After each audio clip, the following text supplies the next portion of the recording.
Mayong adlaw kaninyong tanan mga pinalangga, welcome na sabdi ay sa atong pagtuon. Mga minugbong pagtuon din hisbalang kasulatan o gani, kumusta mo karon? Hinaot nga kamo na sab mapanalinginan sa pulong sa Ginoo. Og ang ato karong topiko, giuluhan ko ni og paganganlan si Hesus. Og ang ato karon nga teksto nga una natong pagbasahon dinhi sa Mateo kapitulo 1 versikulo 21 nga nagkanayon. Og igaanak niya ang usa ka bata nga lalaki, og siya imong paganganlan si Hesus, kay siya mauman ang magaluwas sa iyang katawhan gikan sa ilang mga sala. Kini nga kasaysayan mga pinalangga, kun ato kini nga balikan sa paglantaw, kasaysayan kini kang Jose nga diin nakigminyo siya kang Maria unya sa kadugayan iya mang nabaluan nga buros man di ay si Maria unya kay matarong man ni Jose. O bisag balo ni siya pero matarong man ni nga tao. Naghunahuna siya sa hilom nga iyang biyaan si Maria kay ulaw kaayo nga ang iya daing gipangasawa kuan buros. So sa dihang natulog siya, gipakitaan siya manulunda, nakiistorya kaniya ang manulunda ug moto ang giistorya nga ang na di ay ang imong kanang giburos ni Maria lalang na sa Espiritu Santo. So dili ka magkaguol og salain pa, ayaw hunahuna ang ulaw tungod kay lalang na sa Espiritu Santo. Nya matud pa dinhi, yun igaanak ang usa ka bata nga lalaki og siya imong paganganlan si Jesus. So, ang manulunda mismo ang nagsulti, dili ang ginikanan mo'y nagbuot sa pangalan, dili si Jose ang gipabuot sa pangalan, dili si Maria ang gipabuot sa pangalan, kundi ang manulunda mo'y nagbuot sa ipangalan sa maong bata nga ang pangalan Hesus. Unya ang kahulugan si Hesus, matud pa kay siya mauman ang magaluwas iyang katawhan gikan sa ilang mga sala. So giunsa man pag ni Jesus sa pagluwas sa iyang katawhan gikan sa sala. Siyempre mga pinalangga, kung imong tan-awon sa dinhang natawo si Jesus, ang dugang mga teksto, daghan man tang mga teksto nga siguro inyong ikasumpay. Apan dinhi sa Pilipos 2 kapitulo 2 versikulo 5 hangtod sa 7 naigingon dinhi mga pinalangga. Giunsa niya pagluwas sa dinhang natawo siya nining kalibutana, unsa ang iyang kahimtang ato sang tan-awon sa iyang pagkataon sa iyang kahimtang atong lantawon dinhi 5 padulong 7. Naging batoni diha kaninyo kining hunahuna nga mabatunan ninyo diha kang Kristo Jesus nga bisan tuod siya naglungtad diha sa kinaiya sa Dios, siya wala mag-isip sa iyang pagkasama sa Dios. Ingon nga usa ka butang nga pagailogan hinunua, gihaw-asa niya ang iyang kaugalingon diha sa iyang pagsagop sa kinaiya sa ulipon, diha sa iyang pagkahisama sa mga tao. Ang iyang kahimtang mga pinalangga pinaagi ni sa libro sa mga taga-Pilipos, sinulat man ni Apostol Pablo. Gihulagway nga sa dihang natawo si Ginoong Hesus, gingon wala niya daw ginaagawan ang kinaiyang pagka-Dios kundi iya kining gihaw-asan. Meaning wala niya gamita kundi nahimo siyang tao nga masinugtanon hangtod sa kamatayon kung sa ato pa na sa uban pa ng mga bersikulo. No? So atong hunahuna nga ang kinaiya ni Ginoong Hesus sa dinhang nagpakatao siya nahisama sa mga tao unya. Ingon pagid sa ulipon nga masinugtanon. Dugang pa natong mga teksto mga pinalangga atong sabton nga giunsa ni Ginoong Hesus ang pagluwas sa mga tao dinhi sa gikan sa sala niining kalibutana. Siyempre nagpakatao siya unya matud pa daw sama siya sa ulipon nga masinugtanon. Ato pang dugangan ang Salmo kapitulo 8 versikulo 3 man siguro ni atong hatagag pagtagad ha. Dugang ato sang lantawon ang iyang kinaiya sa dinhang nagpakatao siya o sa dinhi siya nagpakatao nining kalibutan. Salmo Kapitulo 8. Tong hatagan og pagtagad. Isa na lang ka teksto mo lang ni atong ihatag nga pinaagi sa iyang pagpakatao ning kalibutan. Sa versikulo 3 una. Sa nagapamalandong ako sa imong mga langit, sa buhat sa imong mga tudlo, sa bulan ug sa mga bituon nga imong gibutaan. 4. Unsa bang tao nga ikaw matinagdanon man kaniya?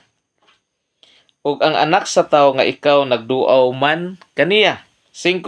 Kay gibuhat mo siya nga ubos lamang og jutay kaysa mga manlunda, o gipurong-purongan mo siya uban sa himaya ug dungog. Binuhat mo siya nga agalon sa mga binuhat sa imong mga kamot, ang tanan gibutang mo ilalom siyang mga tiil. Una, matud pa ni David, nganong matinugdanon magig ka sa tao? Unya sunod miingon siya, ug ang anak sa tao nga ikaw nagduaw man kaniya, kay gibuhat mo siya nga ubos lamang og jutay sa mga manlunda. Kung atong gibasa kaganiya, nagpasantop kini mahitungod kan Jesus nga sa iyang pagkatao ang iyang kinaya ubos siya jutay sa manlunda, meaning pirihan nato. Di ba asa may labaw nato og ang manlunda? Siyempre, mas gamahanan ang manlunda kay nato. Ang Diyos ug ang manlunda, gamahanan ang Diyos kaysa manlunda. So, sa pagpakatao ni Jesus na ining kalibutan ang iyang kinaya, tawag yun nga 100%. Ubos gid siya kahimtang kaysa manlunda. Ngano man? Nganong naghimo man siyang nagpakatao? Tungod kay dili man pwede nga magpakamatay siya o dili man pwede ang Diyos mamatay, may hinungdan nga unsa man nagpakatao siya aron magpakamatay siya tungod nimo ug nako sa atong mga kasalanan. Meaning dili man pwede nga kung mulukat siya sa tao unya di ta niya parihasan sa lain pong pag-explain, dapat sab nga magparehas siya sa atong kahimtang nga tao aron masabtan niya ang atong kinabuhi nga isip nga usa ka tawo. So karon mga pinalangga, ato mang nahibala nga si Kristo nagpakamatay, nagpalansang dito sa krus, matud pa nagmasinugtanon siya, bisan pas kamatayon ang tuyog tumong nga kung ikaw ug ako mosalig ngadto kaniya, mutuo og mosalig, makabaton ta og kinabuhi nga walay katapusan diha kang Ginoong Hesus. Pananglitan mga kigsuonan, maaray sa ato ang pangutana. Makaingon ta nga, Brother Ting, kanang pangalang Hesus dili man na tinuod. Ang tinuod nga pangalan kanang Yahshua. O kay ang Ya, God, Diyos. Unya kanang Suwa, manluluwas. Sato pa ang tinuod gid kanang ginabasa nimo sa Mateo Kapitulo 1, versikulo 21, dili na Jesus oy, kundili Yahshua na siya. Pwede po mga kaigsonan, pero tuguti lang po kung mutubag. Imo man po ng opinyon. Dili po kumusupak sa imong opinyon nga naman. Matag usa ka nato, nangandoy ta og kaluwasan.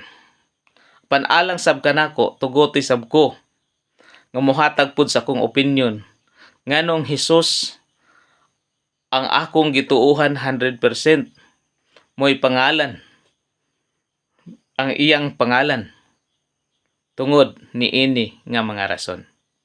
Una, mga pinalangga, atong hatagan og pagtagad kining Mateo Kapitulo 16, 13 padulong 16, usa sa mga punto nga ako nakasiguro nga dili Yahshua ang pangalan sa atong manluluwas kanang sa Mateo 1:21, kundil ako nagatuo Hesus gid na siya.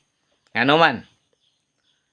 Pasita sa bersikulo or ingnon nato nga dili gina Yahshua kanang Mateo 1:21, kanang paganganlan nga atong mabasa sa Bisaya Hesus ug akong gituhan dili na siya Yesua, dili ni ato pagdaot, kundi pananglitan lang ba na ay mangutana. Ako ni gihuna-huna sa makadaghan. Atong basahon ang Matthew Kapitulo 16. Mo ni usa sa akong mga baruganan, pero share pug ko ninyo. Basig nasayop lang pud ako share lang ta. Matthew Kapitulo 16, open-minded lang ta ha. Kaya ako open-minded pug ko mga kaigsunan. Kay once nga close na gani atong hunahuna, dili wala na iluna ang Holy Spirit nga motudlo sa atoa. So atong lantawon Matthew 16 bersikulo 13 hangtod 16 nga nag-ingon dinhi. Og sa pag-abot ni Hesus sa kayutaan sa Cesarea ni Filipo, ang iyang mga tinun-an gipangutanan niya nga nag-ingon, sumala sa sulti sa mga tawo kinsa man kuno ang anak sa tawo. Og sila miingon kaniya.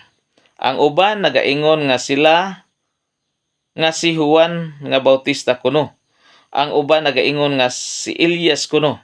Og ang uban nga si Jeremias kuno, o usa sa mga propeta. Og siya miingon kanila, apan kamo unsa may inyong sulti kinsa man ako? Og si Simon Pedro mitubag nga nag-ingon, ikaw mao ang Kristo, ang anak sa Dios nga buhi. Kana ba mga pinalangga, usa na sa mga punto nga ako nagasiguro nga dili gid Yesua ang pangalan kun dili Hesus. Ngano? Kay kung Yesua pa ang pangalan sa atong hibalaan, kung sa English ang Ya, God, ang Sua, manluwas mo man siguro na kung masayop, pasabta lang po ko ha.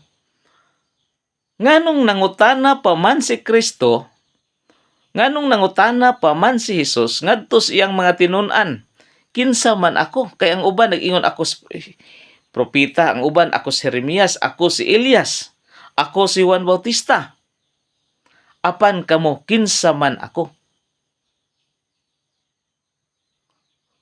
So kung atong hunahon, kung ang pulong Ya means God ug ang Sua means manluwas, nganong wa man sila ikaw man Ginoo ang among Dios nga manluluwas?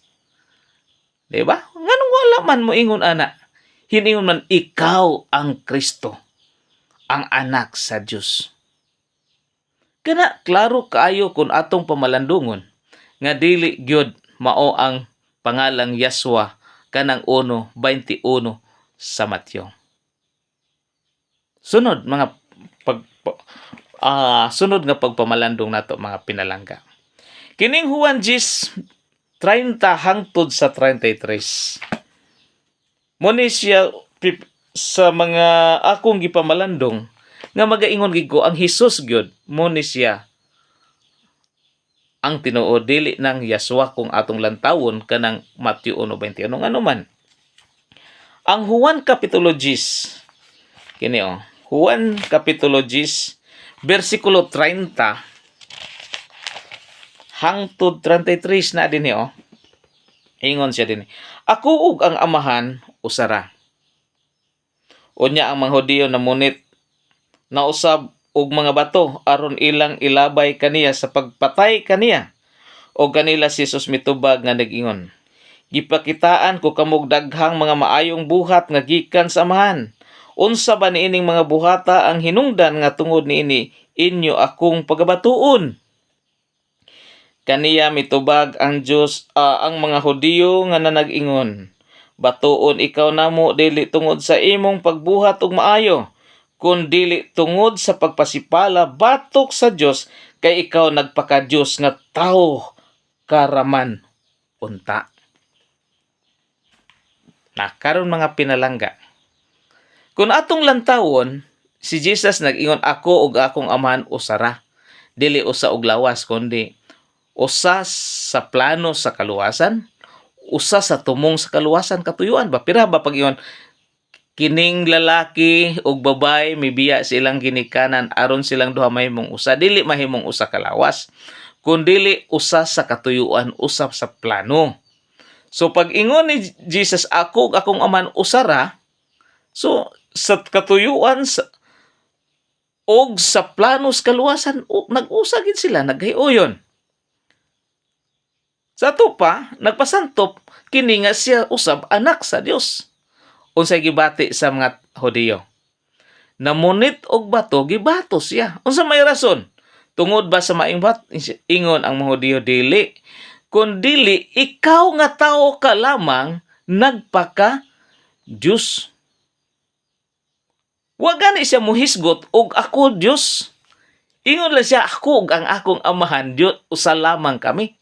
Nagpasantok nga iyang amahan, nga langit nun, ug siya, usa ra mining, matud, kung atong lantawon, iyang ipasantop nga iyang amahang langit nun, ug siya, usa ra mining, iyang gibati, nga siya day anak siya sa Dios. Nangasuko ang Hudiyo. Karon mga pinalangga, atong pamalandungon. Kung nagngalan pa siya og Yaswa mo iyang gidaladala gikan siyang pagkabata hangtod sa iyang pagkadagko hangtod siyang paglansang. Kahagbay ra siya kasiguro niya namatay noon igos bato ngano man. Gianak siya kang Maria unya panganlan og gianak siya ni Maria unya magpangalan siya Yaswa nga Diyos nga manluwas.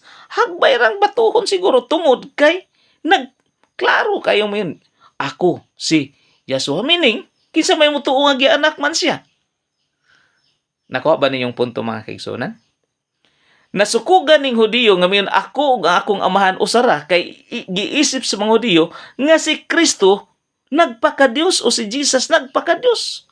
Unsa paghako nagpangalan siya og Yaswa ni adtong panahon na gikan sa iyang pagkabata. Hangtod siyang pagkadako, hangtod sa paglansang sa krus. Siguro di siya kaabot nga naman. Ang mga tao, prejudice niya kung mayon siya ako si Yaswa, nagpangalan og Yaswa, hagbay ra siya sigurong gibato. Busa usakin ni sa mga lig-on nga baruganan nga sa iyang pagpakataw ning kalibutan na dili gyud Yaswa mga pinalangga ang iyang gidala nga pangalan. Kay ngano man, balikon ako, kay kun Yaswa pa, di siya makaabot ni adtong panahon na sa pagsulti ako ug ang akong amahan usara. Kay nasuko ang mga Hudiyo gani nedto nga giangkon niya nga nagpakadios siya. How much more kung nagpangalan siya Yaswa nga sa Hebrew man ka mo man ka na Yah means God ug ang Swa means Savior. Di ba? So muna siya nga baruganan igsuon nga makaingon ko daily gyud Yaswa ang iyang gidala sa iyang pagpakataon ning kalibutan. Sunod. Mga punto mga kaigsunan. Sa Buhat Kapitulo 2, versikulo 36 ug 37. Atong hatagag pagtagad. Muni siya ang akong ingon mga pinalangga, nganong pabor ko sa pangalang Hesus kaysa Yaswa. Buhat Kapitulo 2, versikulo 36 ug 37. Kini wali ni Pedro ha. Panahon sa Pentecostes, katong nabubuan na sila sa balaang espiritu. Unya nagwali siya. Ang wali niya, moingon din siya. 36 nagsugod, busa ang tibok banay sa Israel kinahanglan masayod sa tinuod gayud. Nga sa Dios si Jesus gihimong Ginoo og Kristo, ang Jesus nga inyong gilansang sa krus. Kana nga punto mga pinalangga. Kung pananglitan Yaswa ang iyang gipangalan, nganong moingon pa man siya nga mao na siya kadtong Yaswa nga inyong gilansang mutong anak sa Dios, di na siguro moingon ana. Di ba? Kay Yaswa meaning mo man na ang ngalan sa anak. Unya Dios na siya.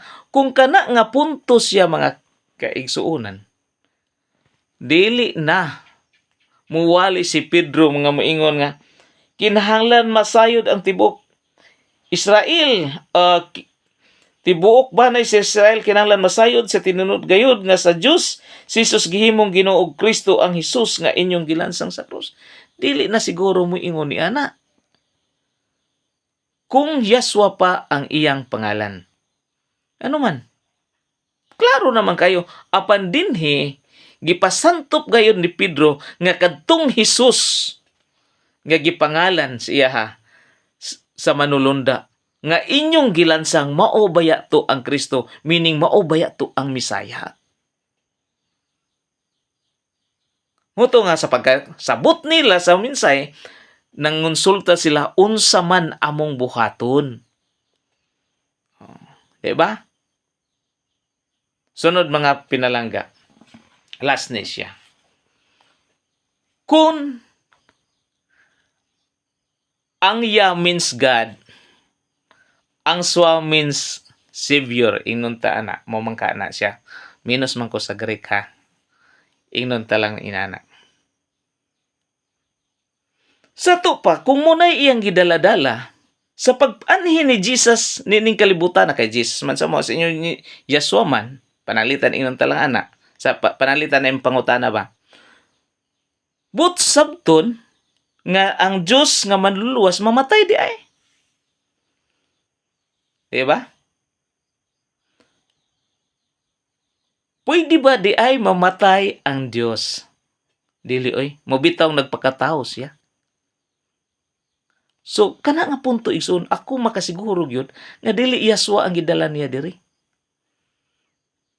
Sa iyang pagkabata, kay kung Yaswa palagi, Diyos manluluwas ni anang panahon na tingali. Unsa kay may tabo. Buot sabton ang Diyos mamatay, dili man mamatay ang Diyos, di ba? Motong nagpakatao si Kristo. Man nagpakatao si Jesus, nining kalibutan na. Oh. Pero kung may yung Yaswa, meaning God, sa to pa, ug ang namatay mo tong Yaswa, meaning pwede di ay mamatay ang Diyos. Mo ba? Nasabtan ba ninyo igsoon? Ang Yaswa, Diyos nga manluluwas. Kung si Yaswa ang namatay buot sabton, ang Diyos di ay nato, pwede di ay mamatay? Dili, no? Dili, yun. So si Jesus, kay tao man siya, sa pag-anhin ni ng kalibutan na, moto ang namatay. So ako nagasiguro nga Jesus yun, dili yun, Yaswa mga kinigsunan. So ninintag na akong glauman nga kini nga mubo nga minsay. Makahatag unta ni pamalandong sa matag usa kanato. Apan kun ugaling mga pinalangga kun atong ibati nga matag usa kanato, lahi-lahi patagbaraganan, iampo lang nato.